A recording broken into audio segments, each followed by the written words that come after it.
느헤미야서 13장 1절서부터 3절까지. 느헤미야서 13장 1절로 3절까지.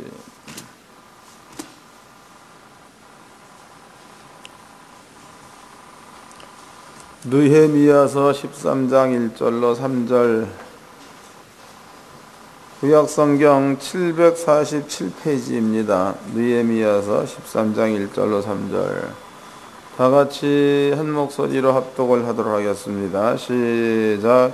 그날에 모세의 책을 낭독하여 백성에게 들렸는데 그 책 기록하기를 암몬 사람과 모압 사람은 영영이 하나님의 회의에 들어오지 못하리니 이는 저희가 양식과 물로 이스라엘 자손을 영접지 아니하고 도리어 발람에게 뇌물을 주어 저주하게 하였습니다.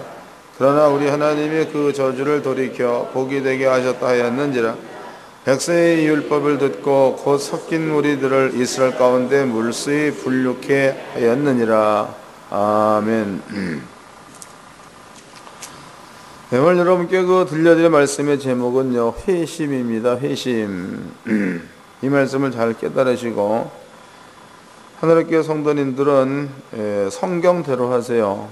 성경대로 하시면은 큰 하나님의 은혜가 있을 줄로 믿습니다.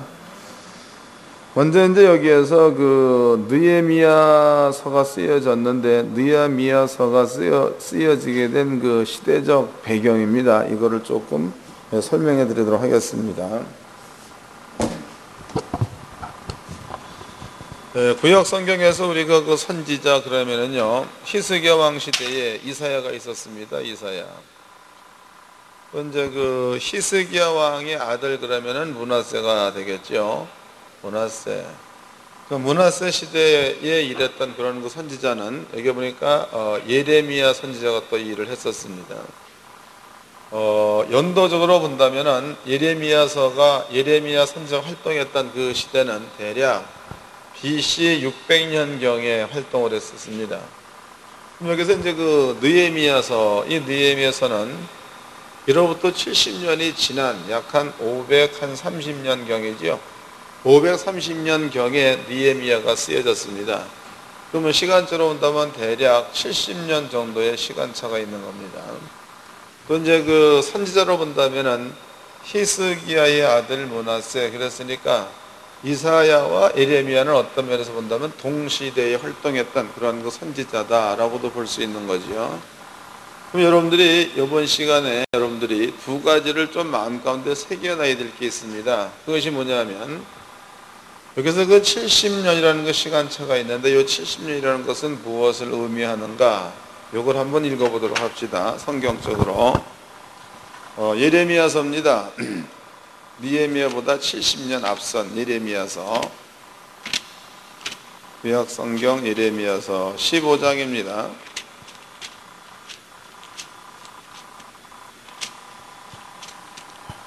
예레미야서 15장 3절서부터 읽겠습니다.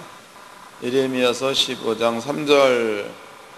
내가 그들을 네 가지로 벌하려니 곧 죽이는 칼과 찢는 개와 삼켜 멸하는 공중의 새와 땅의 짐승으로 할 것이며 유다 왕 히스기야 아들 므낫세가 예루살렘에 행한 바를 인하여 내가 그들을 세계 열방 중에 흩으리라 그랬습니다.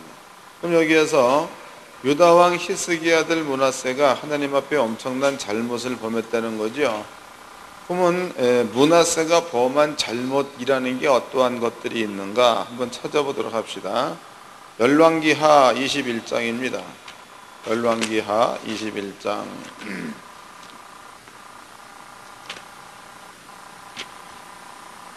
열왕기하 21장 1절서부터 읽겠습니다. 열왕기하 21장 1절. 므낫세가 위에 나갈 때에 나이 20세라 예루살렘에서 55년을 치리하니라. 그 모친의 이름은 헵시바더라.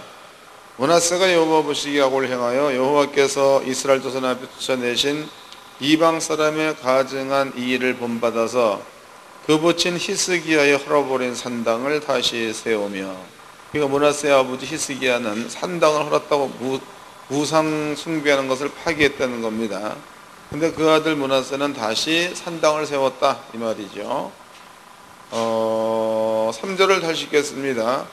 그 멋진 희석에 헐어버린 산당을 다해 세우며 이스라엘 왕 아합의 소위를 본받아 바알을 위하여 단을 쌓으며 아세라 목상을 만들며 하늘의 1월 성신을 숭배하여 섬기며 여호와께서 전에 이르시기를 내가 내 이름을 예루살렘에 두리라 하신 여호와의 전에 단을 쌓고 또 여호와의 전 두 마당에 하늘의 1월 성신을 위하여 단을 쌓고 또 그 아들을 불 가운데로 지나게 하며 점치며 사수를 행하며 신접한 자와 박수를 신임하여 여호와 보시기에 악을 많이 행하여 그 진노를 격발하였으며 그랬습니다.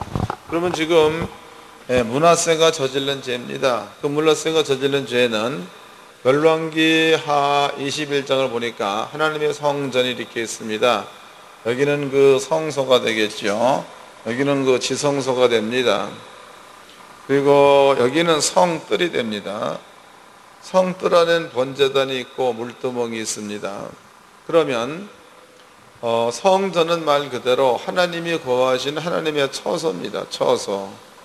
여러분들 그 율법을 보면은 제1계명에 다른 신을 내게 있게 말라, 제2계명에 어떠한 형상을 만들지 말고 거기에 절하지 말라, 제3계명에 안식일을 기억하여 거룩히 지켜라, 4계명에 여호와의 이름을 망령 때 일컬지 말아라. 이런 그 계명이 있습니다. 요 1계명서부터 4계명까지의 계명은 하나님에 대한 그 마음이 다른 신을 없게 하라, 하나님 외에는 다른 신을 인정하지 말라라는 계명입니다. 간단히 얘기하면. 그런데 이스라엘의 왕 므낫세 그러면은요, 이런 그 하나님께서 세워놓은 율법의 율법, 하나님께서 세워놓은 법을 지키는 나라의 왕이야. 하나님이 세워놓은 법을 지키는 나라의 왕, 그 왕이 하나님의 성전 뜰에다가 일을 월 성신 그랬죠. 그럼 하늘에 해와 달과 별들을 섬기는 단을 쌓았다. 또 이제 바알과 아세라를 섬기는 단을 쌓았다. 그 다음에 또 이제 몰렉이라는 우상을 만들어서 거기에, 여기 보니까 자기의 자녀로 불로 지나게 만들어, 그 얘기는 자기의 자식을 제물로 드렸다는 겁니다. 하나님의 전에서 이 일을 행한 겁니다. 이것이 하나님 앞에 성경에 보니까 악이 되었다. 악하다 그 말이에요. 그럼 이제 문제는 하나님의 성전이라는 곳, 여기에서 1년에 한 차례 드려지는 제사가 있습니다. 대속제일 그러지요. 대속제일은 7월 10일 날 정해놓은 겁니다. 그게 7월 10일 날 대속제일 날에 양이나 소나 염소나 이런 것들을 하나님 앞에 속죄 제물로 드리면 하나님은 그 예물을 받으시고 이스라엘 민족의 모든 죄를 용서해 주는 절기가 대속제일입니다.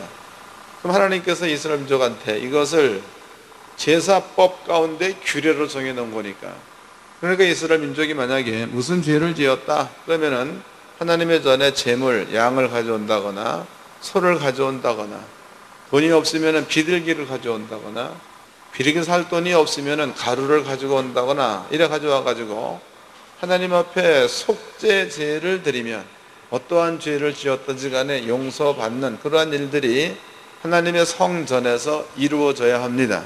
그게 1년에 한 차례씩 꼭 이루어져야 되는 거예요. 그런데 이러한 그 하나님께 제사가 드려지는 하나님의 성전 안에다가 1월 성신을 위해서 단을 쌓았다. 그러면 하나님의 제사는 파기된 거죠. 또 여기에다가 바알과 그러면 남신입니다. 아세라 그러면 여신이죠. 바알과 아세라를 위해서 또 여기서 단을 쌓았다. 그러면 이건 역시도 하나님의 제사가 폐지되는 행위가 되는 겁니다. 또 몰렉에게 자기 아들을 갖다가 제물로 바쳤다. 이건 역시도 하나님의 제사가 폐지되는 겁니다. 그럼 하나님의 제사가 폐지됐다는 그 말은 이스라엘 백성들이 범한 죄입니다. 그 죄를 용서받을 수 있는 길이 없어졌다, 그런 뜻이다. 그러면 성전 안에서 제사가 드려지지 않는다. 그럼 백성들의 죄가 용서받지 못하니까 죄는 꼭 값이 따르죠. 여러분들이 구약 성경을 보면 노아 홍수입니다. 노아 홍수 때에도 의인이 노아를 포함한 식구들 8명 밖에는 없어서 하나님께서 그 땅을 물로다가 심판했다 이 말이에요. 소돔과 고모라 성이죠. 소돔과 고모라 성 이건 역시도 의인이 10명이 없어가지고 여기에도 불로서 심판했다는 거예요. 예루살렘 성입니다. 여기에도 의인이 한 명이 없어가지고 하나님께서 예루살렘 성을 멸망시켰다 이 말이에요. 그러면 하나님의 법상으로 본다면요, 의인이 없다, 죄가 세상에 가득 찼다. 그러면 거기에는 꼭 심판이 따르게 되어 있습니다. 꼭 심판. 그렇다면요, 므낫세라는 왕이 하나님의 성전에다가 이렇게 우상을 세우고 하나님의 제사를 멸시하고 또 백성들이 죄를 용서받을 수 있는 그런 제사를 므낫세라는 왕이 그것을 폐지해 버렸으니까 백성들은 죄를 용서받지 못하니까 죄가 그냥 있다는 뜻이고, 또 이제 제사장들입니다. 제사장들은 하나님께 제사를 드려야 되는데 여기에서 그 일을 하지 못하니까 제사장들이 있어도 무용주물이라는 거죠. 하나님께서 이런 것들을 보고 너네들이 내가 보기에는 너무나 죄가 크다는 거예요. 더 이상 너네들의 죄를 그냥 두고 볼 수 없다는 거죠. 그러니까 하나님께서 아까 예레미야서 15장 읽어봤더니 내가 칼과 연병과 기근을 보내야 너희를 멸하겠다, 너희를 세계 열방 가운데 흩어버리겠다. 그 얘기는 이런 그 죄에 따르는 값, 즉 심판을 아버지가 한 겁니다. 이해가 되셨죠? 자, 그 다음에 이제 예레미야서 29장을 보겠습니다. 그러면은 그 심판의 기간을 몇 년으로 두었는가? 예레미야서 29장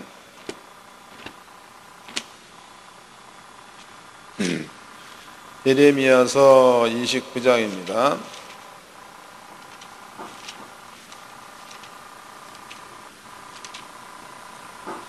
9절서부터 읽겠습니다. 예레미야 29장 9절. 내가 그들을 보내지 아니하였어도 그들이 내 이름을 거짓을 예함이니라. 여호와의 말이니라. 나 여호와가 이같이 말하노라.